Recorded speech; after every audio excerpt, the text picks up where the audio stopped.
Hey budget gardeners, Vita Loca here. Join me today as I show you how to propagate lavender from cuttings. So let's go.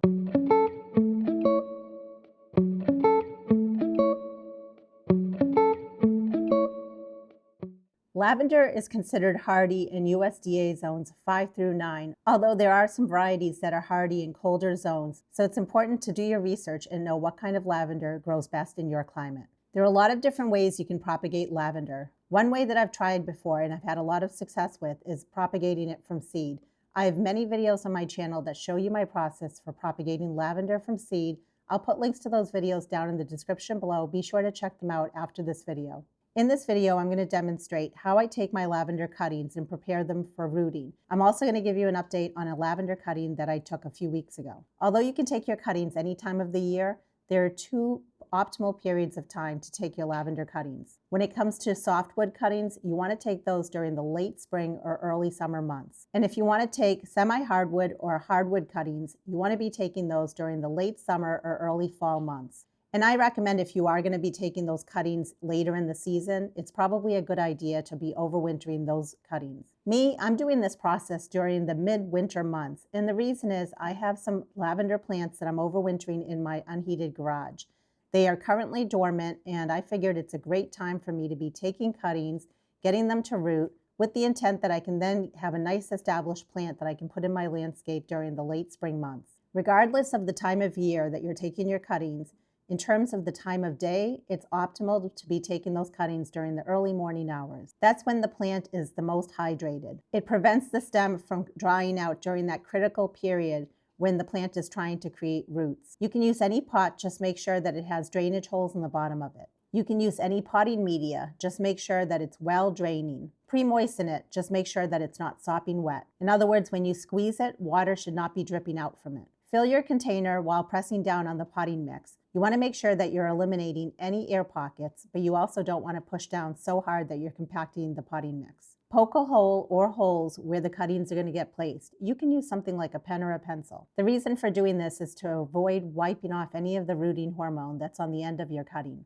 Also, it prevents bending the stem while you're inserting it inside of the potting mix. You should be taking your cuttings from healthy, non-flowering shoots. Avoid old, thick, or woody stems because they rarely root. Instead, look for the fresher growth near the top. The stems should be green and they can be slightly woody at the base. Your cutting size can be somewhere between 2 to 4 inches in height. To take your cuttings, you want to use sterile, sharp garden shears, snips, or scissors.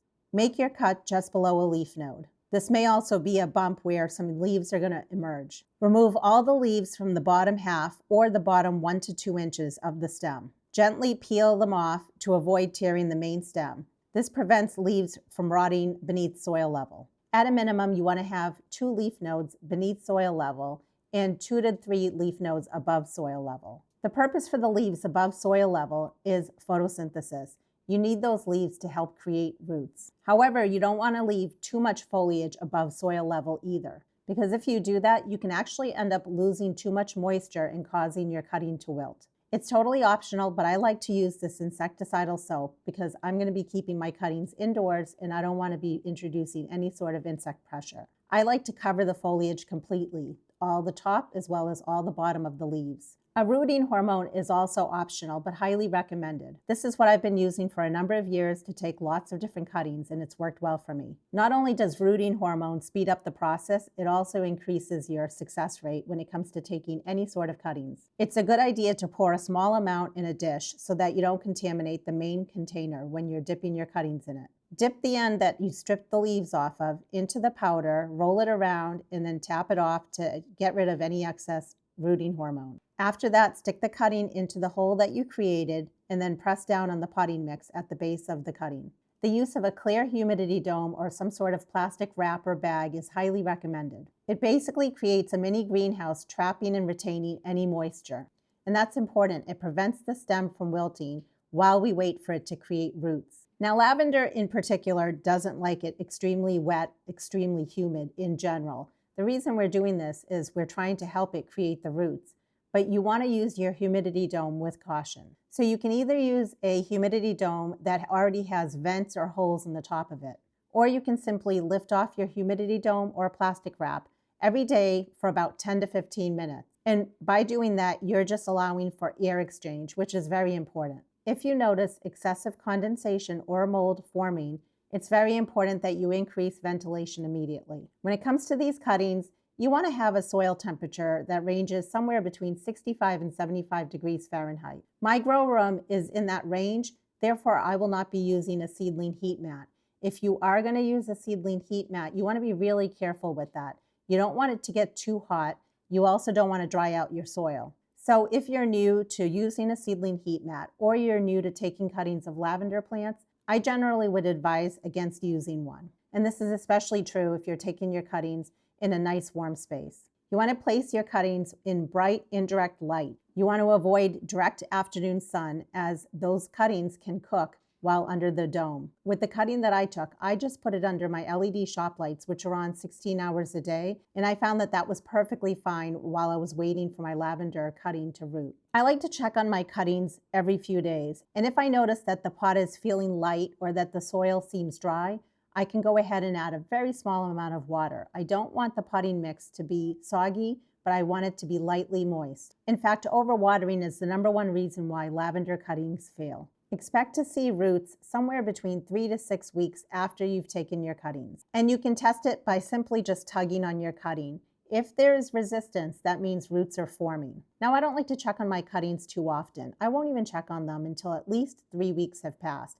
I don't want to disturb them. I just want them to do their thing. If I check on them way too frequently, I'm actually disturbing them, and it's going to take them that much longer to root, and they may end up rotting. Once the roots have started to form, it's important to remove the humidity dome at that point. Continue to keep the cuttings in a bright area. Check on the moisture level. If it seems dry, give it a small drink of water. Again, you want the potting mix to be slightly moist but not soggy. So now let me show you my exciting results of the lavender cutting that I took a few weeks ago. I took this cutting on January 19th, and today is February 17th.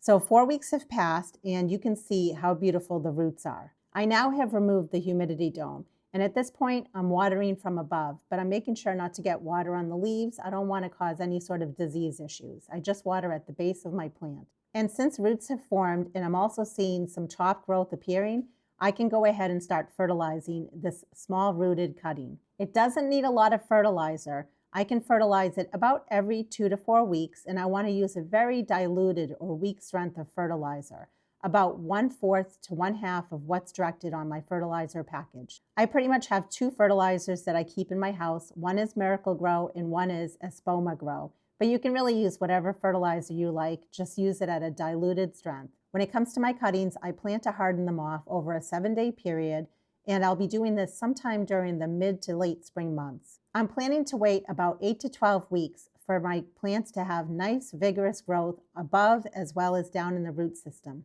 Where I live, Zone 5B in New Hampshire, we have a very short growing season, and our winters are very cold. So I'll be aiming to get my plants out in my landscape during the late spring months. If you live in a warmer climate like USDA zones 7 through 10, you have 2 windows of opportunity when it comes to putting lavender in the landscape. You can do it in the late spring, or you can do it during the early fall months. No matter where you live, if you're planning to take the cuttings during the late summer or early fall months, you may want to overwinter those plants. I personally wouldn't suggest putting those plants out in the landscape if you're taking the cuttings that late in the season. During that time of year, some people will put their cuttings out in a cold frame or an unheated greenhouse.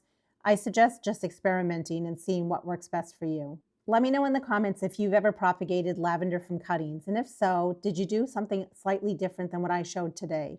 Did you propagate them in water? There are so many different ways you can do the same process. And until the next video, make it a great day with gardening.